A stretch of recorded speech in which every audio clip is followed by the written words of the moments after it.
रिश्वतनी रमत। मारी चेनल मांग नवा छो तो मारी चेनल ने लाइक करो, शेर करो, सब्सक्राइब करो।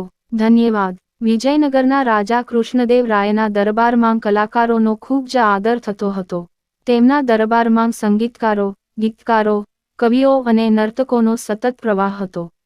ते बधा दरबार मांग पोतानी कलानुं प्रदर्शन करता अने बदला मांग तेमने पुरस्कार आपवामां आवता।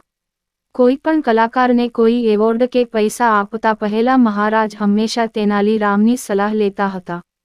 ते जाणतो हतो के तेनालीराम मात्र बुद्धिशाળી ज नथी पण कलानुं पण सारुं ज्ञान धरावे छे। बाकीना दरबारीओ तेनालीरामने आपेला आ सन्माननी ईर्ष्या करता हता। दरबारीओ इच्छता हता के राजा तेनालीराममां विश्वास करवानुं बंध करे।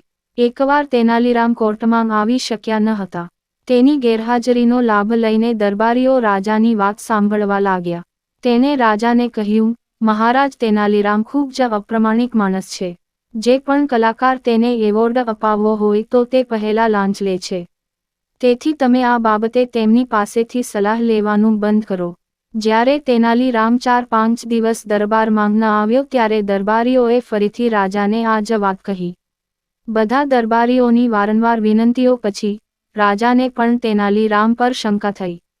थोड़ा दिवसों पछी ज्यारे तेनालीराम दरबार मां हाजर थयो त्यारे तेने महाराजा कंईक अंशे अस्वस्थ जणाया। तेनालीरामे जोयुं के हवे महाराजाए तेमने कोई एवोर्ड आपता पहेला कोईनी सलाह लेवानुं बंध करी दीधुं छे। आ जोईने तेनालीराम खूब ज दुखी थई गया। पछी एक दिवस राजाना दरबार मां गायन स्पर्धानुं आयोजन करवामां आव्युं। स्पर्धा पूरी थतां ज तेनालीरामे कह्युं, एक गायक सिवाय दरेकने इनाम मळवुं जोईए। परंतु राजाए तेनालीरामना शब्दोने अवगण्या अने तेनाथी विपरीत वर्तन कर्युं। तेणे ते एक गायकने इनाम आप्युं अने बाकीना बधाने खाली हाथे परत कर्या।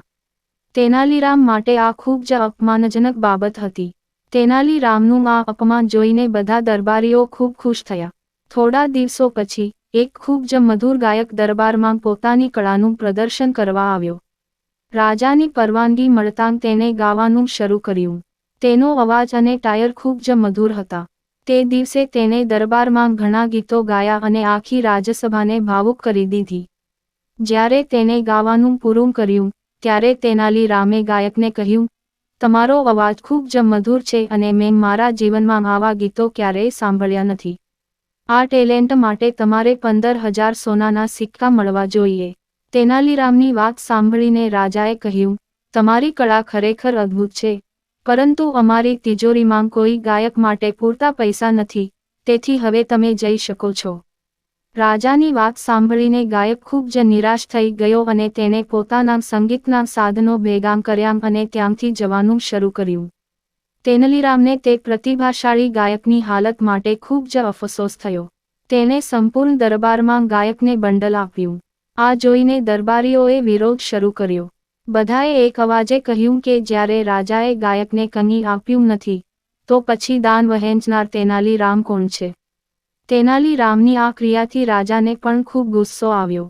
તેણે નોકરોને ગાયક પાસેથી તે બંડલ છીનવીને તેની પાસે લાવવાનો આદેશ આપ્યો। નોકરો પોટલું લઈને રાજા પાસે આવ્યા। રાજાએ પોટલું ખોલ્યું તો તેમાં એક માટીનો વાસણ હતો। માટીના વાસણને જોઈને રાજાએ તેનાલીરામને પૂછ્યું કે તે આ વાસણ ગાયકને કેમ આપવા માગે છે।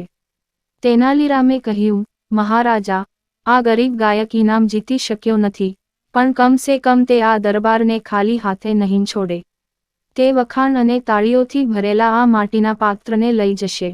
તેનાલીરામના મોઢેથી આ જવાબ સાંભળીને રાજાને તેની ઉદારતા અને સત્યતાની ખબર પડી।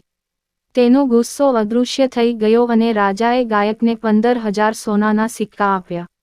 આ રીતે તેનાલીરામે તેની શાણપણ અને પ્રામાણિકતાના આધારે રાજાનો વિશ્વાસ પાછો મેળવ્યો। તે જ સમયે તેનાલીરામના વિરોધીઓ નાના ચહેરાઓ સાથે જોઈ રહ્યા હતા। વાર્તામાંથી બોધ। આ વાર્તામાંથી આપણને શીખવા મળે છે કે સત્યની હંમેશા જીત થાય છે અને અંતે તેને સન્માન પણ મળે છે।